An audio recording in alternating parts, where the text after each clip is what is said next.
Miren, qué bonito esto. Dice, la fiesta de la cosecha de las primicias de tu trabajo. Volvemos al diagrama que les hice. ¿Cuál es el trabajo de nosotros? El trabajo de nosotros es la caminata de la oportunidad de salir de la muerte, que ya no la dieron, solo con creer que hay Pesaj, solo con creer que hay Pesaj, que ya hubo Pesaj, ya tenemos la salida. La gente lo único que tenía que era comer el Pesaj. ¿Y a dónde vamos? Usted coma. Pero es que ya está dentro de la casa, sí, va, ya estuvo. Adentro está, afuera está pasando el ángel de la muerte, ya estuvo. Así de fácil. Solo había que creer que ya hay un Mashiach. Eso es todo. Solo es. ¿Y con eso qué hago? Ya salió de la muerte. Ah, qué bien, entonces me puedo ir a la casa. No sugeriría eso. Mejor, ahorita empezamos a caminar. ¿Y a dónde? Al Monte Sion. ¿Y ahí qué hay? Ahí nos van a dar ahí nos van a dar la salvación. Ah, o sea que la salvación no solo es salir de la muerte. No, no, no. Bueno, pues vamos pues, caminamos juntos, sí, caminamos juntos. Entonces viene y se llama fiesta de de las cosechas porque son las primicias de nuestro trabajo, de lo que siembras en el campo. Y la fiesta de la recolección, la fiesta de la recolección es Sukkot, la fiesta de las cabañas. Al final del año, cuando recogerás los resultados de totales del campo, dice. 3 veces al año todos tus primogénitos se presentarán ante el Señor de toda la tierra. No ofrecerás la sangre de mi sacrificio con nada leudado, y la grosura de mi ofrenda festiva no quedará reposada hasta la mañana. Las primicias escogidas de tu suelo traerás a la casa de tu Elohim, Adonai. No cocerás un cabrito en la leche de su madre. Ese es el mitzvah más, más místico de la Torah. No cocerás un cabrito en la leche de su madre. Que en la fe judía se interpreta no mezclar leche y carne. No lo hagan, pero yo les voy a explicar qué significa esto rápidamente. No cocer un cabrito en la leche de su madre significa no llevar a la maduración, no llevar a la maduración a un animalito por medios alternos.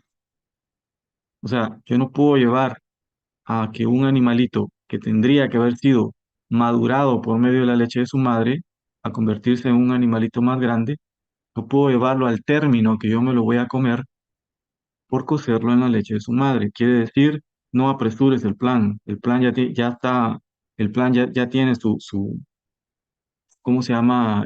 Su tiempo. Fíjense que pasa algo bien extraño, porque antes que la develación del mensaje estuviera, y eso va a pasar, lo verán, va a pasar, ahorita pasa en micro, pero va a pasar en el macro. Antes la gente quería que ya el Mashiach estuviera aquí, sea por primera o segunda vez.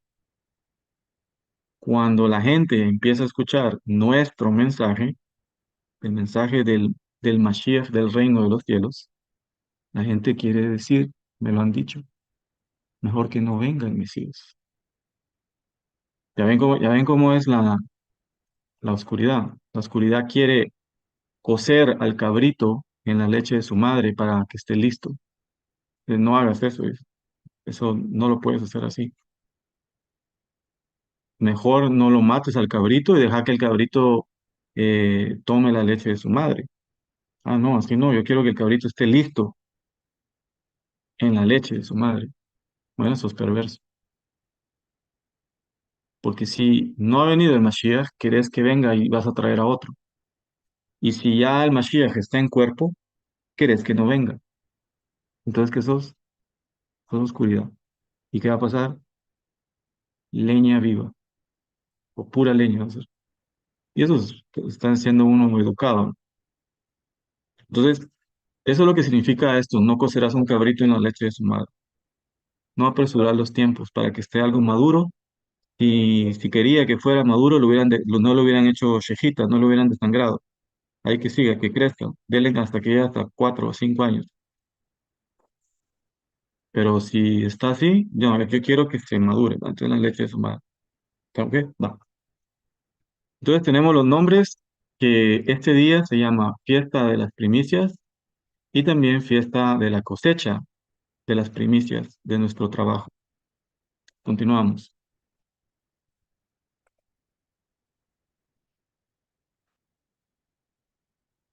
Ah, no. Bueno, les quiero leer ahorita entonces el concepto de la de Shavuot judío, ¿ok? O más bien dicho, el concepto de la fiesta de los primicias judío, ¿sí? Y ya van a ver de dónde se origina. Miren, entonces, vamos a ver, este es el Midrash Tanhuma. Ah, una cosa bien compleja, pero vamos a ver, ¿dónde está? Ah, aquí está. Dice, vamos a ponerlo en español, a ver si no me lo arruina. Ah, no. Dice que,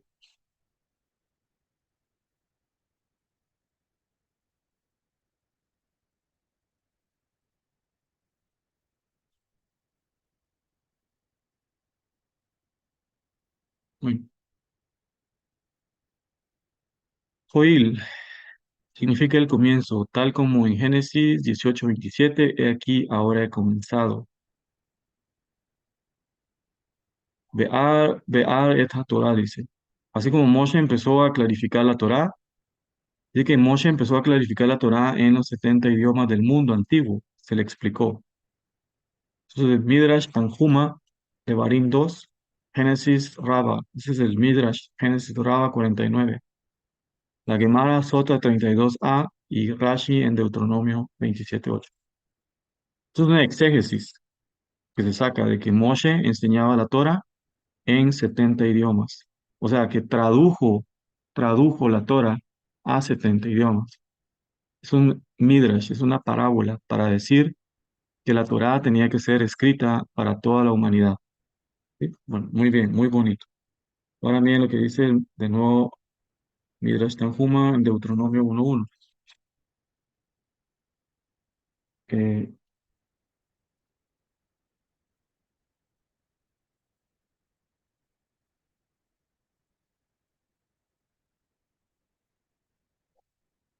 que no sé dónde puse eso. Ah, aquí está.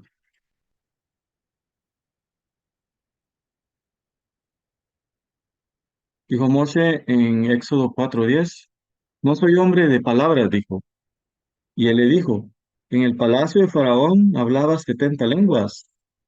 Así, si un hombre viene de otro lugar, le hablaban en su propia lengua. Cuando vayas a tu misión, me examinarán y me preguntarán si soy un representante del Omnipresente. Entonces se les revelará que no sé conversar con ellos. No se reirán de mí diciendo, mira a la gente de aquel que creó el mundo y todos sus idiomas. No sabe escuchar y responder. Mira, aquí anda algo, anda mal. No soy hombre de palabras, porque tengo labios incircuncisos, es decir, un impedimento del labio. El dedicado y bendito les dijo, pero mira al primer Adán, puesto que ninguna criatura le enseñó dónde llegó a saber 70 idiomas. Así se afirma en Génesis 2:20. Y le puso nombres. Aquí no se escribe un nombre para cada bestia, sino que nombres. O sea, que quiere decir que Adán le puso al elefante, elefante, elephant, pil en hebreo, y a elephant se dice también en alemán, o pájaro, bird, tzipor en hebreo, y se dice Vogel en alemán. Ay, esos son los que sé, ¿verdad? Entonces, viene y aquí y dice que la fuente para decir esto es de que Adán sabía no 70 idiomas, sabía todos los idiomas. Y le puso nombres. Aquí no se escribe un nombre para cada bestia, sino que nombres en plural. Es decir, un nombre para toda y cada una de las bestias en 70 idiomas. Y dices, no soy hombre de palabras. Al cabo de 40 años, desde que Israel salió de Egipto, Moshe comenzó a dilucidar la Torá en 70 idiomas, como se afirma. Él aclaró esta Torá, la boca que dijo en Éxodo 40:10. No soy hombre de palabras. Luego dijo en Deuteronomio 1:1. Estas son las palabras. El profeta clama y dice, entonces el cojo saltará como un ciervo y la lengua del mundo gritará de alegría. ¿Por qué? Porque brotarán aguas en el desierto, arroyos en el desierto. Por lo tanto, se afirma, estas son las palabras. ¿No? Este es el Midrash Tanhuma. Todo esto teníamos que estudiar ahí. Bueno, ¿qué quiere decir? Que la recepción de la Torah, la recepción de la Torah tiene que ser en muchas lenguas. No sé si me están escuchando. Vamos a ver. Pero ya que es fácil. La recepción de la Torah tiene que ser en muchas lenguas. Esto es un extracto bien complejo, rabínico, más que complejo. ¿Por qué? Porque se exégesis, se intuye que la Torah fue recibida en 70 idiomas, cosa que no está escrita así en la Torah completamente. Pero lo que les quiero mostrar es de que este libro, Midrash Tanhuma, se desarrolló en... Vamos a ver, ¿dónde está? Aquí.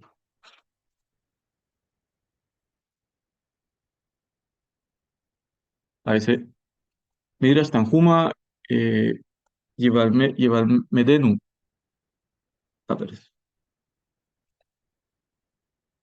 en inglés.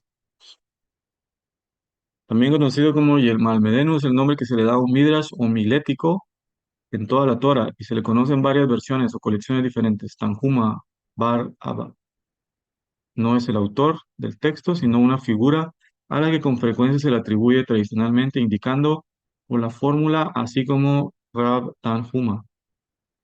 Bueno, el manuscrito más antiguo puede ser del finales del siglo 5, 6, 7, del siglo 8, o sea, el año 800 de la era común o el año 900 de la era común. O sea que esta exégesis no es tan antigua en el sentido de otros libros más antiguos.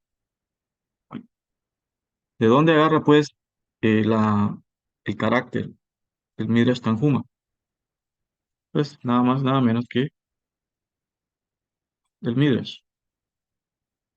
El Midrash es el general, dice que ya van a ver para dónde voy o a dónde vamos. Eso tienen que rumiarlo. Yo no estoy obligando a nadie que crea. Cada persona va a creer por el Ruach Elohim o no va a creer por el Ruach Elohim. Que el Midrash es una exégesis bíblica judía expansiva, un modo rabínico de interpretación prominente en el Talmud. La palabra en sí significa interpretación textual o estudio exégesis, derivada de la raíz del verbo tarash. Vamos a ver cuándo se crea esto. Orígenes. Con la creciente canonización del contenido de la Biblia hebrea, tanto en términos de los libros que contenía, como en la versión del texto de ellos y la aceptación de que no se podía agregar nuevos textos, surgió la necesidad de producir material que diferenciara claramente entre este texto y la interpretación rabínica del mismo. Al recopilar y compilar estos pensamientos, se podría presentar de una manera que ayudara a refutar las afirmaciones de que eran solo interpretaciones humanas.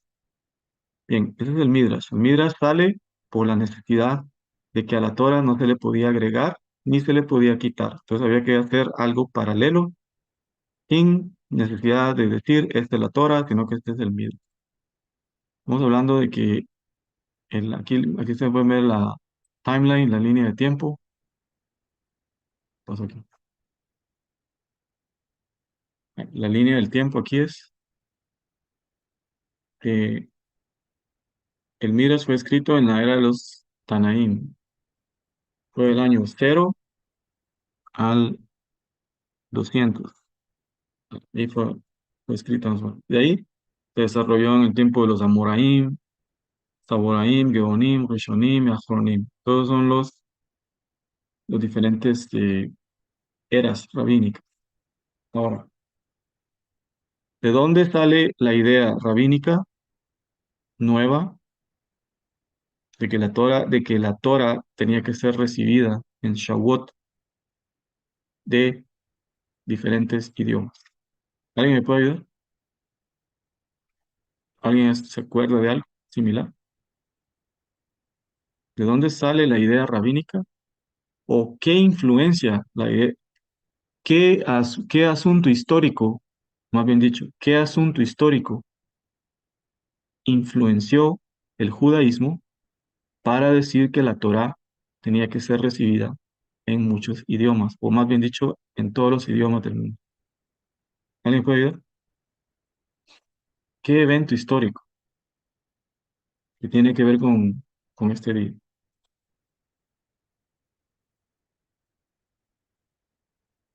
¿Alguien?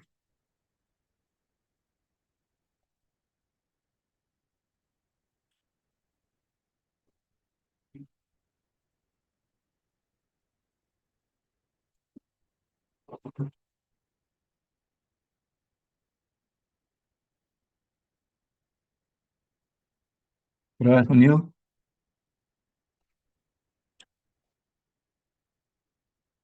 Una prueba de sonido. Bueno, evento histórico yo no me recuerdo, pero lo que sí sé es que, Sí, no sé si se escucha, sí, en las nuevas escrituras coincide con, con el derramamiento y la llenura del espíritu de Elohim a los sí discípulos. es correcto, eso es un evento histórico.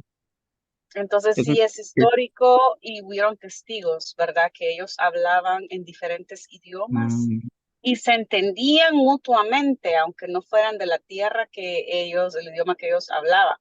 Pero ya, ellos, los otros entendían el idioma. Era como todos mm, entendían en su propio idioma la sí, manifestación que sucedió en ese momento cuando fueron llenos del espíritu del Rúa Elohim. sí. Muy bien, sí, ese es el evento histórico, es un evento que está en Flavio Josefos y también en otros historiadores romanos que describieron algo que no podían comprender, cómo era que había habido un evento sobrenatural en ellos. Bueno, nada de sobrenatural, es algo que debería estar pasando ahora. Eh, Existe hoy en día ¿cómo vamos a decir? La confusión, ¿sí? Es un espíritu de confusión que dice que el Ruach Elohim influencia a una persona a que hable algo que ni él entiende, ni ella entiende, y alguien se lo tiene que traducir. Ese no es ningún derramamiento, ese no es ningún Shavuot, eso es confusión. Eso es algo que los sentimientos humanos son tan poderosos que pueden llevar a una persona a entrar en trance. Los trances en la Torah no son buenos, para nada. El Ruach Elohim no habla en trances, habla en claridad. Entonces, Es que para que alguien pueda tener ese don, tiene que tener la interpretación. Si no, no. O sea, dice las escrituras que es mejor retenerlo para uno mismo. Si uno va a hablar así, si es tomado o el fluir del Rúa lo lleva a hablar otra lengua, es para edificación del cuerpo. Pero si no hay interpretación, dice la palabra que es mejor retenerla para el propio espíritu de uno, porque está alimentando su propio Rúa. ya, Pero sí hay manifestaciones así. pero hay que saber manejar esos dones para, como usted dice, no generar desorden. Y no estoy hablando de trance, estoy hablando de lengua. De sí, sí hay Ya, lenguas en este tiempo, yo las he experimentado y las he visto. ya, Pero siempre, siempre tiene que haber alguien, un vaso o la persona que recibe la interpretación, porque de lo contrario es mejor quedarse callado para uno mismo, ¿verdad? Son cosas bien sí, como íntimas, íntimas sí, para uno. sí, hay cosas que yo las desconozco, como saben que yo estoy enseñando el reino de los cielos, hay cosas que yo las desconozco y no puedo hablar de ellas. Por ejemplo, lo que sucede en los templos, ¿verdad? Yo lo he visto porque lo vi cuando era pequeño. Pocas veces, porque no iba cuando me pagaban. Mi papá me pagaba. Entonces, em, yo miraba que una mujer, normalmente son mujeres, empezaba a hablar unas cosas que yo no decía, ¿qué están hablando? Decía. Después otro o otra, más que todo otra, por otro lado, hablaba lo que decía. Yo me quedaba callado, decía, algo tiene que estar pasando. Bien, eso no lo conozco, no puedo hablar de eso. O sea, lo que sí puedo decirles es que el Ruach Elohim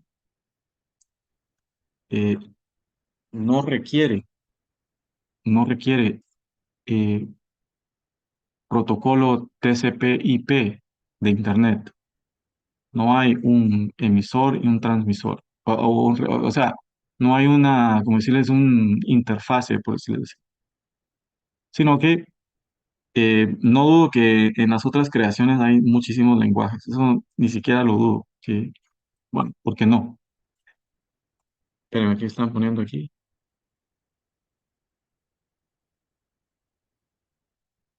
También, miren, aquí también. No, disculpa, no había visto no había visto no había visto ¿cómo se llama? Tu chat, Johanan. Johanan nos puso algo bastante bonito. Lo paralelo de la oscuridad es de que la Torre de Babel tenía un solo idioma, un solo idioma tenía.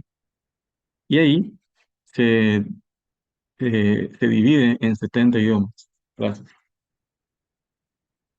Eso está bastante bueno. Ah, retornando a las lenguas, retornando a las lenguas. Bien.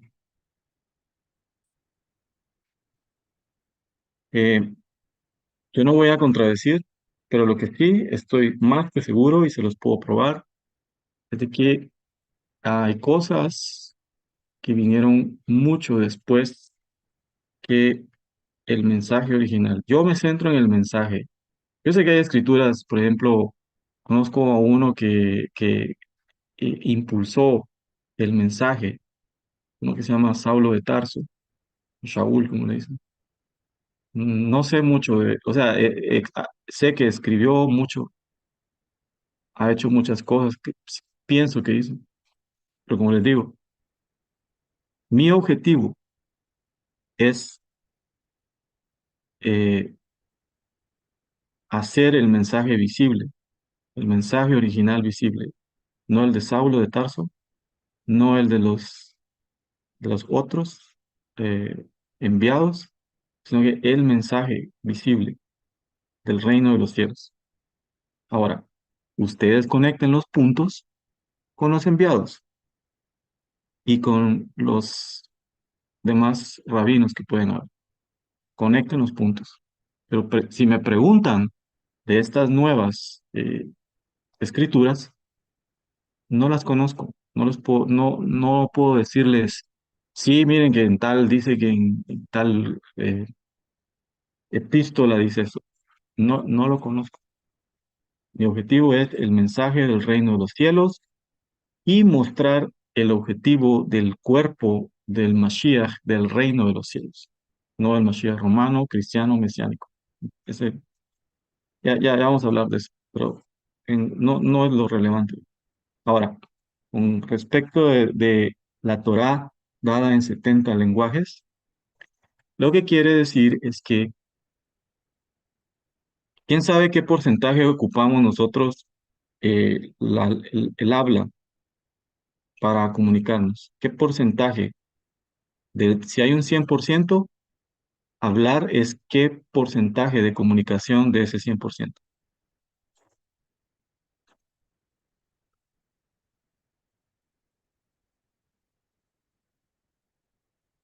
Si comunicarnos es un 100%, hablar es qué porcentaje del 100%.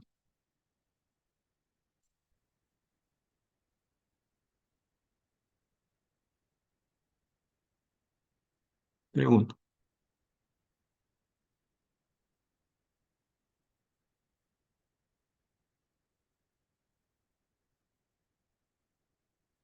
¿no? De un 30 a un 40.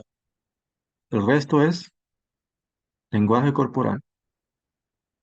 Quiere decir que el Ruach HaKodesh, el espíritu dedicado, es el amor, el Ahavá expresado en una persona en el 100% de comunicación, sea corporal o sea verbal.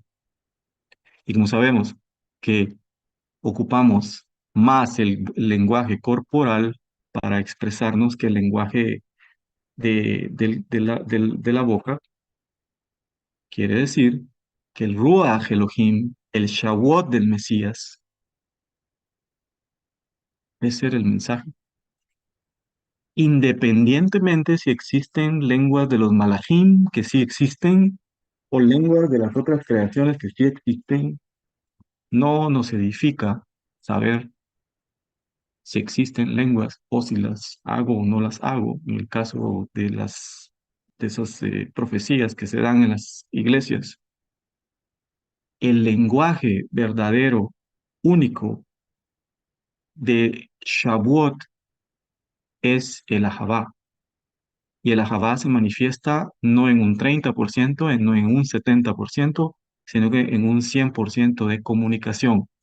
Por eso, de que gracias a la intervención de Rachel en ese evento histórico, se los voy a leer, todos podían entenderles a ellos, porque estaban hablando el lenguaje de Ahavá, no es el lenguaje del profeta creído en una comunidad que solo él tiene profecía. Lo más probable es de que no está profetizando en el espíritu de Elohim, está profetizando en otro espíritu, y no es tan claro, de verdad. El verdadero lenguaje que se comunica tanto con el lenguaje verbal como el lenguaje corporal es el Ahabá. El Ahabá trasciende los lenguajes. Por ende, es un lenguaje superior. Una persona que verdaderamente le tiene amor a Ahabá a un extraño, aunque sea filipino o aunque sea de Finlandia, Finlandia es un lenguaje que es único, no tiene familia de lenguajes, o un vasco, veamos un vasco que no sabe español, si hay Java en una persona, nos vamos a poder comunicar con él o con ella. Eso era lo que entendían los judíos observantes que venían de todos los lugares del mundo. Ahora vamos entonces a leer el Shavuot del Mashiach. ¿Está bien? Espero que esté claro esto.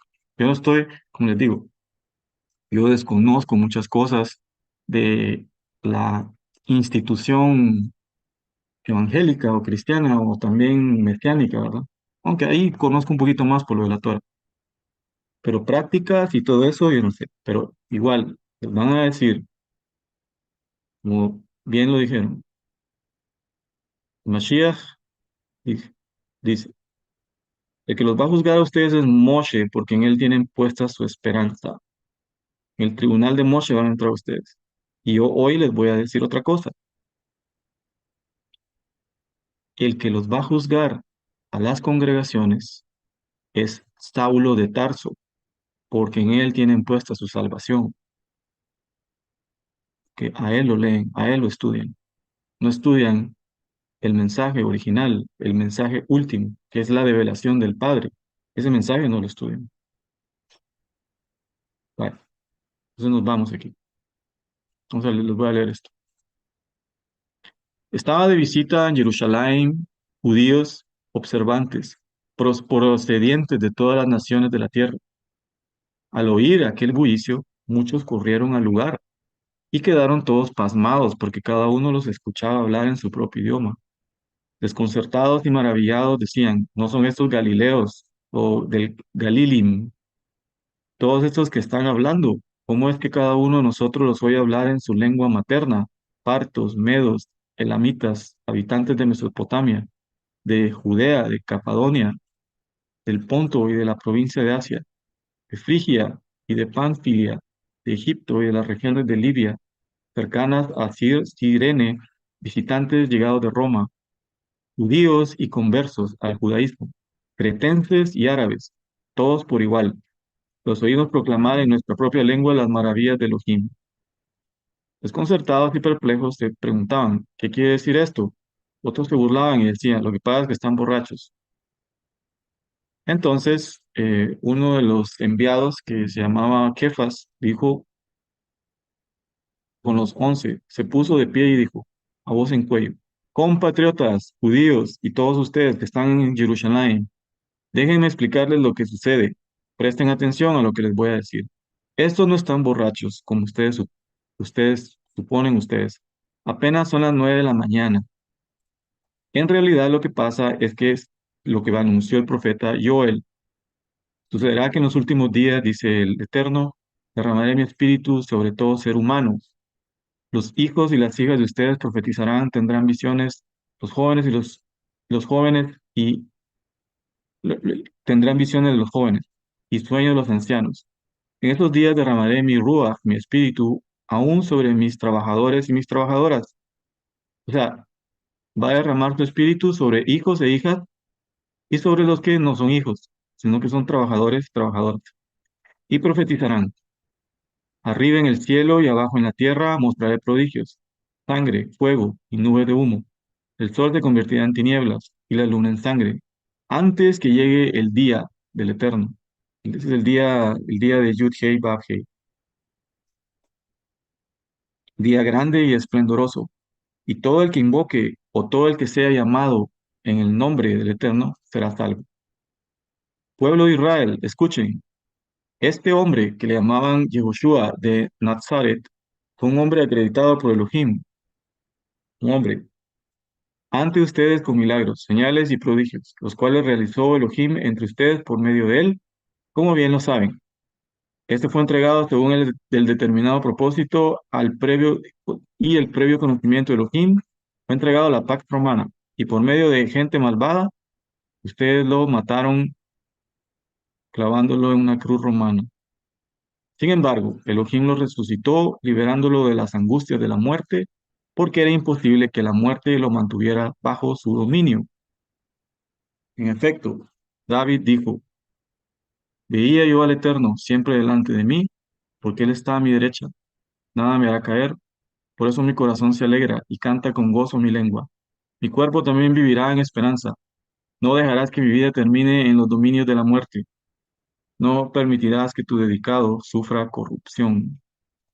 Esto quiere decir que lo que sucedió, fíjense que esto es una cosa bien, bien terrible porque causa terror.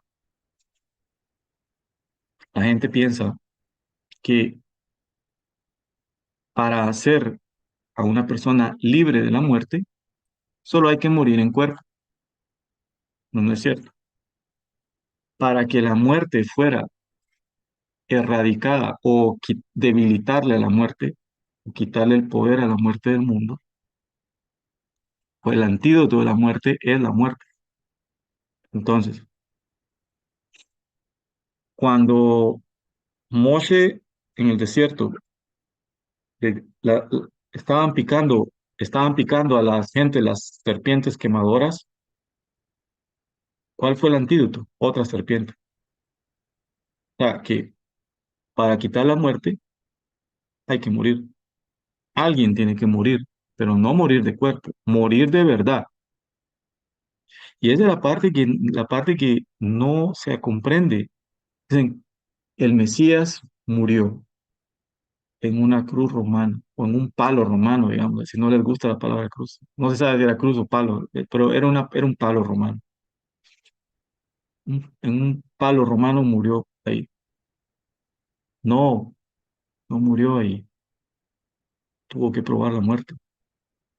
Y esa es la parte que el rey David sabía muy bien, que el que iba a venir era tan esforzado y tan valiente que iba a verdaderamente morir, iba a probar lo que a cada uno tenía que pasar. Ah, eso está bonito, pero ¿dónde está su prueba? ¿Cuál es su prueba? Por favor, díganos. Está bonito. Cuál es la prueba de que para sacar a otros de la muerte o de la esclavitud hay que convertirse en ceniza? ¿Cuál es la prueba de eso? En la Torah, por favor. En la Torah.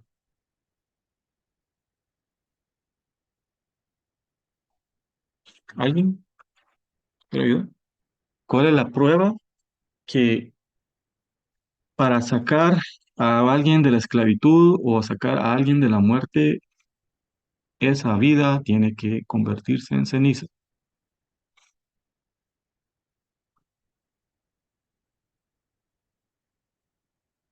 ¿No? Bueno, las leyes de Pesaj.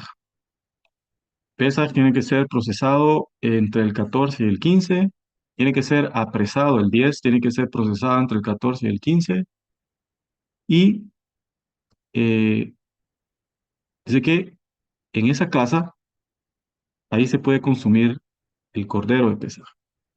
En Egipto, estoy hablando en Egipto. En esa casa, pues ahí pueden comer, pueden saciarse. Nadie puede llevarse el Pesaj en la caminata de los 49 días. Nadie puede llevarse el Pesaj en esa caminata. Al, al Pesaj no se le puede quitar, no se le puede quebrar ni un hueso.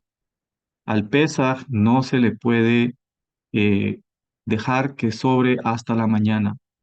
El Pesaj tiene que consumirse completamente en el fuego hasta que se vuelve ceniza. Nadie podía llevarse el Pesaj en el camino. Igual, lo que no comprende la gente es cómo es que ahora somos libres de la muerte. Es porque alguien, según la matemática, la lógica de la vaca roja, alguien tiene que pagar, alguien tiene que convertirse en la vaca roja. Solo las cenizas de la vaca roja tienen el poder de convertir al impuro, bloqueado de la muerte, puro, y al que estaba puro, lo bloquean hasta la tarde. Eso es lo que les decía, que siempre en la Torah alguien tiene que pagar platos rotos. Y en el caso de la muerte, para sacar a alguien de la muerte, alguien tiene que probar verdaderamente la muerte. Entonces, el plan de redención no era nada más, no era tan light. Así decir, ah, sí, ahí estuvo y, ah, ya. No, porque al el Pesaj, al entrar en servicio de la liberación de esa casa de la esclavitud, o el Pesaj, el verdadero Pesaj, al entrar en servicio de la liberación de la muerte, solo funciona o solo tiene servicio en el momento de nuestra liberación de la muerte. Después, nadie podía llevarse para el camino Pesaj, lo que había que caminar hasta eh, Har Sinai o Monte Sinai. En el camino lo que alimentaron fue con pan. Eso sí, sí hay. Entonces, eso llevémoslo muy bien, mucho al corazón, porque si no, no vamos a comprender Pesaj. Pesaj es la llave para entender qué es la obra que ha hecho el Eterno para liberarnos de la muerte. Por eso mi corazón se alegra y canta con gozo mi lengua, Mi cuerpo también vivirá en esperanza. No dejarás que mi vida termine en los dominios de la muerte. No permitirás que tu dedicado sufra corrupción. Me has dado a conocer los caminos de la vida. Me llenarás de alegría en tu presencia. Y después dice, hermanos, permítanme hablarles con franqueza acerca del patriarca David, quien murió y fue sepultado, y cuyo sepulcro está entre nosotros hasta el día de hoy. Era profeta y sabía que Elohim le había prometido, bajo juramento, poner en el trono a uno de sus descendientes. Fue así como previó lo que iba a suceder. Refiriéndose a la resurrección del Mesías, afirma que Elohim no dejaría que su vida terminara en los dominios de la muerte, ni que su fin fuera la corrupción. Así, este Yehoshua, dijo Elohim, lo resucitó, y de ello todos nosotros somos testigos. Exaltado a la derecha de Elohim, y habiendo recibido del Padre el Espíritu dedicado, el Espíritu de Elohim, prometido, ha derramado esto que ustedes ahora ven y oyen. David no subió al cielo, y sin embargo declara, dijo el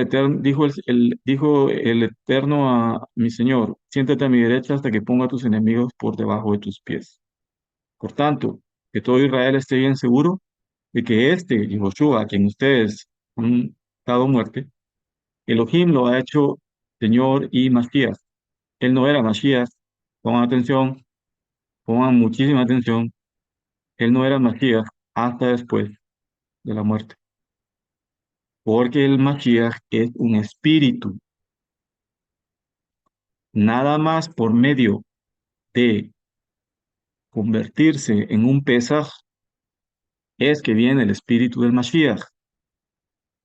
Lo repito, para que no hayan confusiones. Él no era Mashiach hasta después de la muerte, pero la muerte verdadera. Cuando hay muerte verdadera, entonces viene el espíritu que no había descendido desde el primer Adán, que ese es el espíritu que no estaba, que O es, sea que fue cuando entró a las aguas, cuando sumergió las aguas y bajó el Rúa. Ahí ¿cómo fue, es? ahí fue ¿Cómo cuando es? él fue ungido entonces por el Rúa Elohim. No, después de la muerte, después de la muerte viene el espíritu del Mashiach, Rafael. ¿De la En muerte ese, física no, la de, muerte de del la, yo? del- no, de la verdadera muerte. Él tuvo que morir, el alma de él tuvo que morir en los sheoles más bajos. Pero entonces el rey David, que era ungido, y el espíritu de Elohim estaba sobre él estaba vivo aún. Sí, es que, vea, lo que no había hasta ese día era el espíritu del primer Adán. El espíritu del primer Adán no había venido de nuevo, porque ese era el espíritu que se había alejado del primer Adán. ¿Y cuál es el espíritu del primer Adán? Es el espíritu de Yud Hei Vav Hei. Ese espíritu Ah, no, ok. no había venido. Hay Mesías, por ejemplo, el Cohen es un Mesías, el Cohen es un Mashiach, el rey David es un Mashiach. ¿Quién más? Bueno, hay muchos tipos de Mashiach. ¿Qué espíritu tienen estos Mashiach? A ver, ¿qué espíritu tienen estos Mashiach? Estos Mashiach eh, pueden tener un espíritu de Elohim. Estos Mashiach pueden tener un espíritu de Elohim, que son 7, pero ninguno había tenido los 7 espíritus de Elohim hasta después de la muerte de Yehoshua, Hoshea, Yeshua, como quieran llamarlo. No como quieran, sino que es el mismo nombre. No confundamos. Son 7 Ah, ok. espíritus, ¿sí? O Una sea que persona, cuando diga, él murió físicamente y descendió para exhibir y vencer a la muerte y quitarle las llaves y la autoridad a la muerte, entonces ahí ya estaban ya los 7 espíritus en él. ¿Así es? no, él bajó como cualquier persona bajó. Es, miren, pues, una persona puede ser Mesías, Mashiach, con un espíritu. son siete. O sea que hay siete maneras de, siete formas de espíritu de Mashiach. Por ejemplo, el rey Shlomo estaba ungido o era Mashiach por el espíritu de Jochma. Él ha tenido el más sabio de todos los hombres que ha habido en la tierra. Yehoshua era ungido con el espíritu de Gebura. Era el hombre más esforzado y valiente que ha habido en la tierra. Pero ninguno hasta ese momento había tenido los siete espíritus de Elohim. Cuando, cuando la persona de Yehoshua, o sea, Yeshua, muere por métodos romanos, desciende a los sheoles más bajos, y no solo ahí, a los infiernos, y así como fue juzgado por los romanos, por los, helenistas también, también es juzgado en esos lugares oscuros, más bajos de la tierra, más bajos, digamos, de la conciencia. ¿Y qué resolución hay? Muerte también. La muerte del palo romano no le afligía. Pon atención.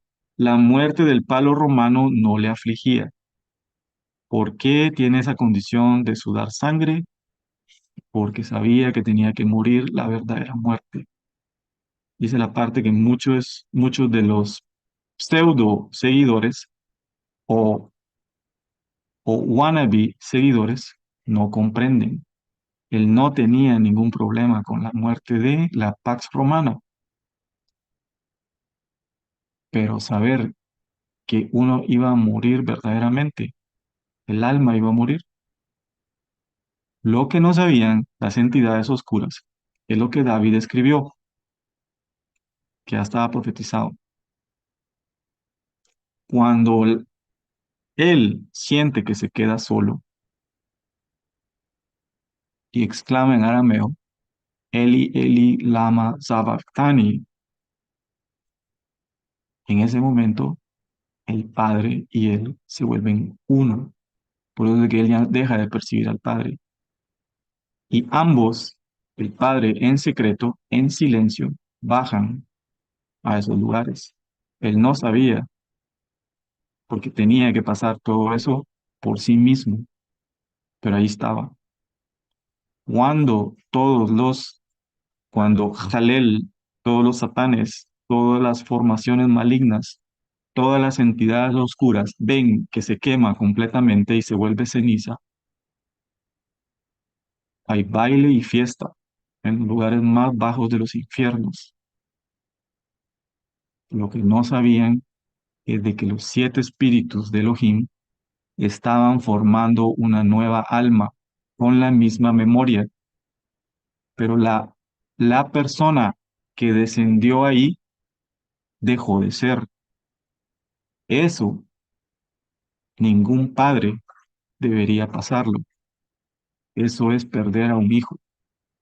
Y el padre vuelve a ver a esa persona que dejó de existir y se convirtió en otra, lo vuelve a ver en su cuerpo. Por lo que el padre se alegra cuando alguien acepta el verdadero mensaje y no los pseudo mensajes que dicen, ah, sí, era fácil, si es que él sabía que, no, él sabía que tenía que morir verdaderamente. La memoria de él fue preservada y le dieron un nuevo cuerpo, pero del dicho al hecho hay un gran abismo de incertidumbre y miedo. Por ende, la grandeza de Pesaj, si comprendemos Pesaj en su forma de animalito, vamos a comprender que el Pesaj, para que fuera verdaderamente aceptado, tenía que quemarse todo, no podía quedar nada hasta la mañana. Carne y huesos tenían que convertirse en ceniza. Pero el Pesaj, ¿en qué se convertía? El Pesaj se convertía en la liberación de un montón de personas. Por eso les digo, el plan original del Padre era crear una nación de Mesías, pero alguien tenía que funcionar como catalista. Solo había uno apto para hacer ese trabajo. El Adán del Shamaim, el primer Adán, porque el Adán de la tierra sucumbió ante la muerte. El Adán del Shamaim estaba muy, muy bien, estaba muy en Shalom en su Gan Eden que él tenía, pero se enteró de lo que estaba pasándole a su contraparte de Adán en la tierra y decide venir a su auxilio, a su rescate y a su salvación. Entonces, la persona, pongamos atención, la persona que la gente le llama Jesús, Jesucristo, Yeshua, Joshua, Yehoshua, verdaderamente dio toda su vida. Es literal, no solo su vida en cuerpo, sino que su vida en alma. Lo que fue preservado de él fue su espíritu, porque el espíritu de él es indestructible. El espíritu de él es el espíritu del Padre. Lo que no sabían los, las gehenas, los infiernos, es de que el que estaban procesando ahí era indestructible. La memoria era indestructible. El alma la destruyeron, pero la memoria, el espíritu de él no lo destruyeron. Por eso es de que le dieron una alma nueva, un cuerpo nuevo y no lo conocían. Pero el otro, que viva su memoria. El otro, que viva su memoria, porque ese hombre verdaderamente lo dio todo. El hombre nuevo que vive ahora, el que como sabemos que es la cabeza él es el espíritu Mashiach, está en el Shamaim, esperando que su cuerpo se levante, porque su cuerpo anda dormitado en las carreras del mundo y en las interpretaciones de lo que dicen que es el Mashiach. Ahora, bienvenidos al mensaje del Mashiach del reino de los cielos. Entonces, el que le llaman Yeshua, él dio todo, literalmente. Ahora es un ser nuevo. Él se acuerda de todo. Su alma es nueva, pero su espíritu es lo que lo levanta, como dijo Abraham. Yo sé que aunque te dé a mi hijo, lo vas a levantar de las cenizas. Pero imagínense, Abraham tuvo que pasar por lo mismo.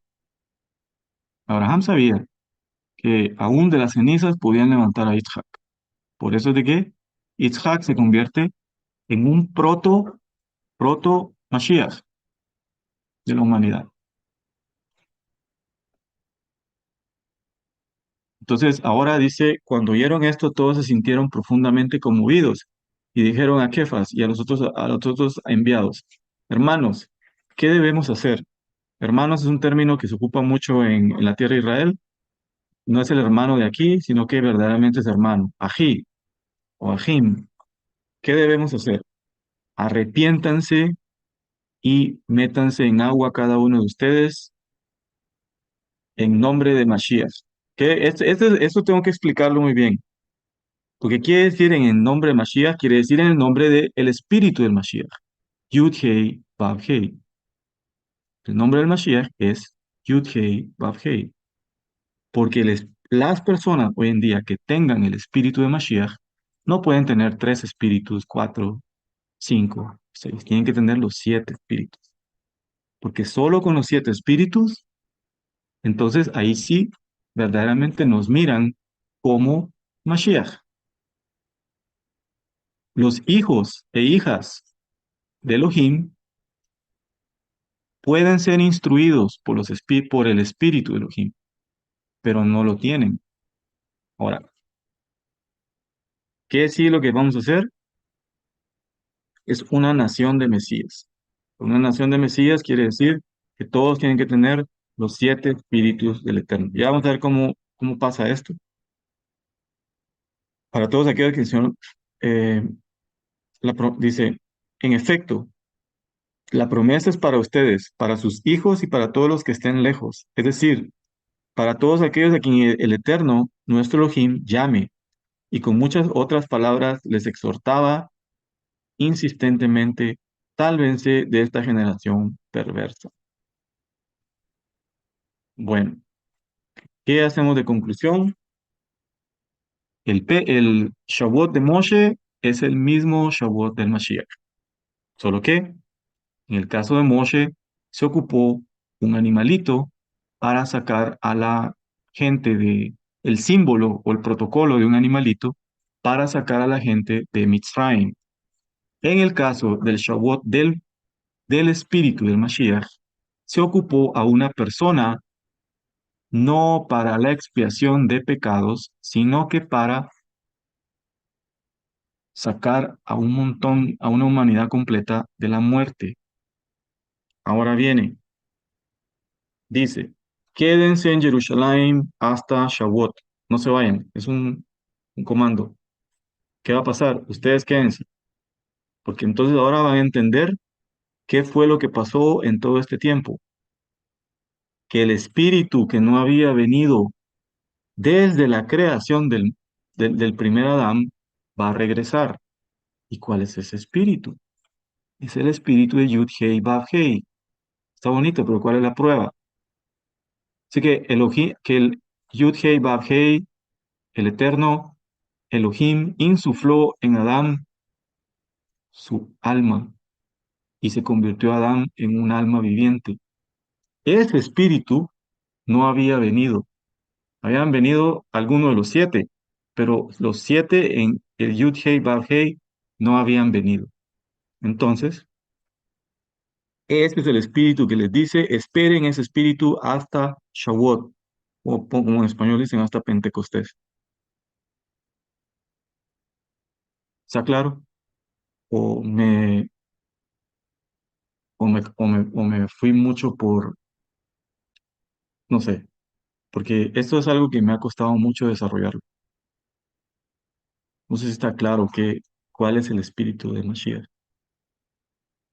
No es un espíritu nuevo, es un espíritu que ya existía en Adán, y eso era lo perdido. Lo que se había perdido es el espíritu de Adán. Por ende, Adán andaba muerto. Lo que hace a Adán un alma viviente es el espíritu de Yud-Hei Vav-Hei, el espíritu del Eterno, de Eye Asher Eye. Ese es el espíritu de Mashiach. Y para que el espíritu del Mashiach viniera de nuevo, alguien tenía que pagar el precio. Y el precio era tan alto, que no se encontró a nadie en la tierra para que pudiera pagarlo, porque nadie tenía la Javá suficiente para decir, voy a dejar no solo mi cuerpo, sino que también mi alma, pero que tu espíritu me vuelva a levantar. Y él no sabía qué iba a pasar realmente. No sabía. Qué feo, ¿verdad? Que bueno, cuando lo juzgan los romanos, está bien, mejor me quedo callado. Cuando lo juzgaron los otros, el loco aquel que murió despedazado con una bacteria, Herodes, también se quedó callado. Pero que lo juzguen la Gehenna y los infiernos es otra cosa. Bueno, de ahí ya sabemos toda esa historia. Ese espíritu, el espíritu de Elohim, el espíritu de Yud-Hei Vav-Hei, vuelve otra vez a estar suspendido en las aguas. Volvemos al primer día de la creación. Porque pasó un tiempo, hasta este tiempo, que aparentemente que ya no hubo, ya no hubo más mensaje. Pero el mensaje este nuestro estaba guardado hasta este tiempo. Este es el mensaje del Shavuot de Moshe y el Shavuot del Mashiach. Son lo mismo, solo que el medio el otro era el símbolo y el otro era la persona. Así que tengan muy claro, muy en claro eso. Ahora, la expiación de pecados. Vamos, eso es otro tema que vamos a abordar. Vamos a ver si lo tengo aquí. No, porque hoy es Shavuot. La Torá de Yom Kippur y la Torá escrita en el corazón. Ahí puede entrar un poquito. Porque rápidamente queremos creer que simplemente con creer en Pesaj ya estamos redimidos de pecados. No, eso no es así. Eso en la Torah lo sabemos que no es así. Lo que redime de pecado es Yom Kippur. Lo que redime de pecados es que tengamos inscrita la Torah en nuestros corazones. Ahí sí hay redención de pecados, remisión de pecados. Preguntas, comentarios.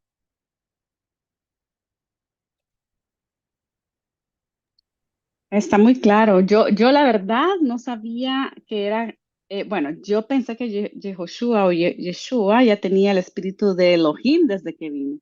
Para mí es nuevo ahora, que es cuando él murió y descendió a los infiernos. Eso sí es Sí. nuevo para mí. O sea, bueno, se lo pongo así para que no vaya a haber Ujú, confusión, Raquel. ujú. Eh, el espíritu de Elohim estaba en la persona, en el hombre, pero, Sí, pero no se había convertido en el hombre.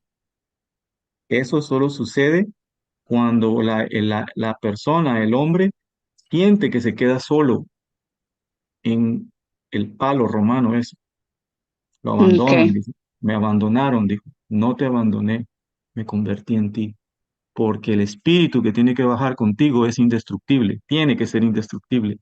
Tú traes el No, pero espíritu, ¿por qué se sintió que se abandonó? Yo pensé que porque como él en ese momento se hizo pecado por cargar el pecado, en ese momento yo había comprendido que obviamente tenía que haber una separación porque lo puro, lo santo no se puede mezclar. Entonces en ese momento hubo una ruptura eh, por obediencia, por amor. O sea, ahí para mm, mí ese fue el acto más grande de amor, que sí, siendo él un ejad con el Padre, siendo él un ejad con el mismo Padre, estarlo sintiendo, llevarlo en él, tener esa comunión como Adán lo sí, tenía en el huerto, en ese momento que él fue el Pesaj, fue sí, cuando no pudo el espíritu de Elohim contenerse en él, porque en ese momento él se había hecho pecado claro. por nosotros. Te voy a hacer una pregunta porque lo que estamos diciendo va a quedar grabado para muchas gentes que van a oír esto. Mm, ¿Desde cuándo Pesaj en la Torah es una jatá, una ofrenda de pecado? ¿Desde cuándo a Pesaj se le imputa pecado? O sea, es Pesaj. Pesaj es Pesaj. Pesaj no sí, puede ser pero, Yom Kippur. ¿Me entiende? ajá, pero es que él también fue nuestro Yom Kippur, es que él lo fue todo. Es que yo en la persona de Yeshua veo toda la No. Torá eh, consumida, o sea, se consumó en él, porque él sí, también fue el macho cabrío, también el macho al que se le transferían los pecados del pueblo. O sea, aún cuando él fue al desierto, él fue el scapegoat, ¿verdad? O sea, él ahí tuvo sí, que ser tentado, suerte, a la suerte ya. de si sobrevivía a los 40 días. Vale. O sea, entonces, Le sí. voy a decir, le voy a decir algo ya que usted es más que operativa. Mire, pues, muchas cosas que nosotros decimos las hemos aprendido por dogma. No estoy diciendo por nada de ustedes, estoy diciendo en general. Ujú, Muchas cosas son dogma. Todo el proceso de salvación de la humanidad tenía que seguir el ciclo de las convocatorias. Una convocatoria no puede mezclarse con otra.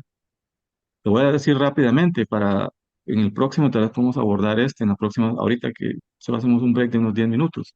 En la próxima, yo les voy a decir que él se vuelve Yom Kippur, no en esa madera romana, él se vuelve Yom Kippur en los infiernos, ujú. hasta ahí. Pero no se puede decir que, por ejemplo, que como lo dicen siempre, que ahí en ese momento todo fue perdonado y ya no tenemos que hacer nada más. Ese momento solo funciona para que nosotros somos libres de la muerte. Ahí. Claro, Cuando, yo cuando lo el comprendo alma, que fue la puerta que se creó para que todos tuviéramos ajá, acceso. porque el velo del templo se rasgó de arriba para abajo, o sea, ya la presencia del Holy of the Holies ya no mataba, la presencia del lugar santísimo. Sí, Hubiera matado a toda la gente, pues, sí, pero no, él limpió el santuario, él reconcilió, él fue como sumo sacerdote también, porque el pecado de nuestra paz, sí. la paga de nuestra paz cayó sobre él, la vaca roja, pues también a la vez. Vaya, pero estamos conectando las convocatorias todas de un solo. Todo, es que él lo fue todo. Yo les estoy enseñando a ustedes ahorita a que puedan enseñar eso también, porque la gente, si se le enseña que todo es todo, entonces van a decir, ya no necesito nada, ya no necesito guardarme de comer masacrado, como él ya es todo, ya no tengo que hacer nada. Y muchas cosas que estoy diciéndoles, eh, no las estoy diciendo yo, nada más. Yo soy su continuación, se la está diciendo directamente la persona. Entonces, Pesaj, lo que sucedió hace 2024 años, es el que cree en ese momento romano, o sea, palo romano, tiene salida de la muerte. Punto y aparte. Ahí, déjenlo ahí. Ahora, No, mi pregunta era lo del espíritu de Elohim sobre él, sí, que no estaba ahí hasta que voy. descendió a los infiernos. Ajá. Ajá, ahí voy. Entonces, cuando una persona se siente sola completamente, sola, pero obviamente una persona que está ya en la caminata de los 49 pasos para llegar a recibir el Espíritu del Eterno. Cuando una persona está en esa caminata de 49 pasos y se siente sola, es cuando el Padre más está con ustedes. ¿Por qué? Porque es ahí donde el Padre nos está probando si vamos a ser hijos o vamos a ser siervos. Va. El Espíritu que levantó de las cenizas la memoria del hombre, Yehoshua, Hoshea, Yeshua, no era un espíritu humano, ni tampoco era el espíritu de Adán, el primero, era el espíritu del Padre mismo. Por eso es de que la autoridad suprema que le quita las llaves a la muerte y a la Sheola más baja, no puede ser ningún malaj porque ellos tienen autoridades jerárquicas. No podía ser ninguna entidad de los cielos ni ninguna otra creación, porque todo se sujeta a la autoridad suprema que es el Padre. La muerte es una de las autoridades, entre comillas, más altas que habían. Entonces, ¿quién podía bajar a quitarle las llaves a la muerte y a los infiernos? ¿Qué autoridad en el cielo, en las aguas o en la tierra o debajo de la tierra podía hacer eso? Ninguna, a excepción del Padre. Pero el Padre requirió ver qué va hombre más y valiente hasta la palabra se queda pequeña. ¿Qué persona, qué ser que yo cree va a tener el ajabá para que mi ajabá pueda llegar hasta ese lugar y decir, soy yo y ustedes ya no tienen poder? Porque ya probé que una persona tiene mi misma Java en la medida. Entonces, para llegar ahí, el Padre no iba a llegar ahí, como bien lo dice usted. El Padre creó un sistema jerárquico, un sistema de dimensiones, multidimensiones, creaciones, aguas que están arriba de la raquía, abajo de la raquía, la tierra y debajo de la tierra. Él creó todo eso. Pero él quería ver quién tiene mi Java. Y al abrir un portal de Ahabá aún en la Gehenna, o en los infiernos, o en la muerte, en los dominios de la muerte. El Padre se desplaza muy bien ahí y dice, ya ves, ahora mismo. Ni negoció, no podían creerlo. El golpe más estratégico que el cielo ha dado, o más bien dicho, el poder absoluto ha dado. el golpe más estratégico. Llevar el ajabá de una persona por muchas generaciones, llevarlo al lugar más cruel y más eh, falto de ajabá. Había que transportar eso de una manera. ¿Y quién fue el transporte? La persona, Yeshua, Hoshea, Yehoshua. Entonces, al haber ese, ese banderín de ajabá en ese lugar de crueldad, de maldad, de todo lo que ustedes, los peores cosas que se pueden imaginar ahí, ahí no había ajabá. Ahí se desplazó el espíritu. Y por medio de no la resurrección de cuerpo, la recreación del alma y la memoria, ellos se dieron cuenta que al que estaban viendo ahí enfrente no era al que verdaderamente mataron. Y ahí se acabó el poder de la muerte, se acabó la crueldad del infierno. Entonces quiere decir que si una persona se va para el infierno, ¿quién tiene el poder de sacarlo de ahí? Antes no había quien lo sacara de ahí, no había manera.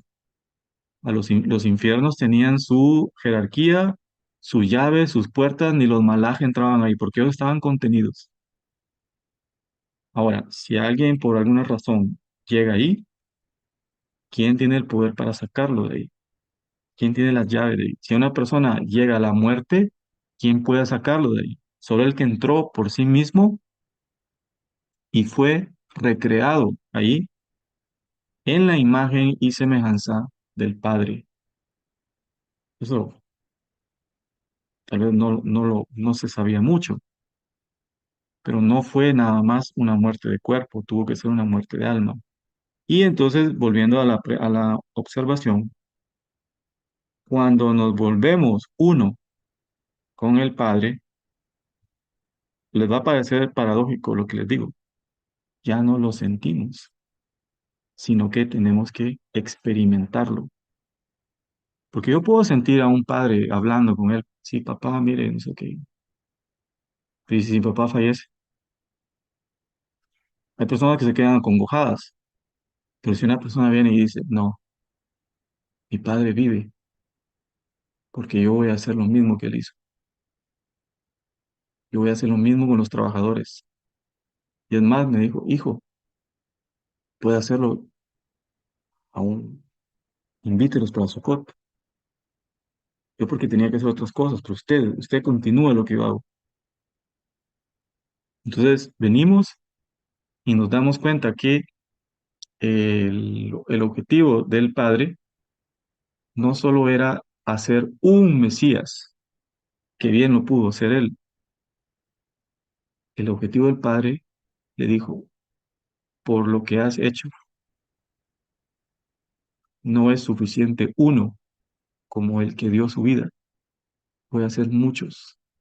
Y ahí es donde desciende el espíritu que no había descendido desde que Adán, el primer Adán, vivió en la tierra.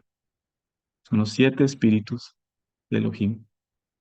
Ya saben que está en profeta Yeshayahu. Ahí está, ahí sabemos de que ahí está.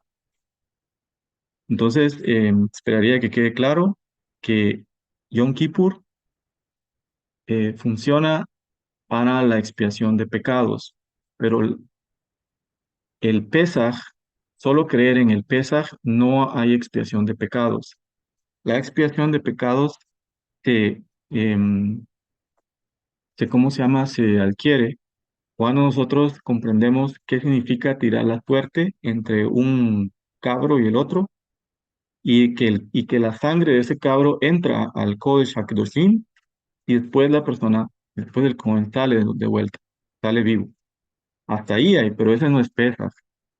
Y la madera o el palo romano no es Yom Kippur, es Pesaj nada más. Entonces, después venimos y venimos ahorita en Shavuot, que se entrega, que se entrega la Torah. Pero como sabemos de que la Torah se entrega doblemente, se entregó en Shavuot y se entrega en Yom Kippur. Entonces, Esa es la idea de lo que haremos ahorita próximamente, ahorita vamos a hacer un break, de que vamos a explicar un poco, porque no es el objetivo. Lo que yo quiero, lo que quisiera es de que comprendan el Shavuot, eh, y el Shavuot del Mashiach es que el espíritu del Eterno, los siete espíritus vuelven a venir y son los que descienden sobre las personas. Entonces, al tener la persona el espíritu del Eterno, él lo provee, entonces el hombre o la mujer, se convierten en el cuerpo del Mashiach. Ese es el gran, la, la gran obra de Pesaj, esperar 49 días después para venir a la fiesta de las primicias, el Espíritu del Eterno, y después de aquí nos vamos para Yom Kippur. O sea, después de este momento nos vamos para Yom Kippur. No podemos comprender Yom Kippur si no tenemos el Espíritu del Eterno primero, porque Yom Kippur es algo todavía más sublime, que es que le perdonen a uno los pecados. Eso no es nada así por así, nada. El perdón de los pecados.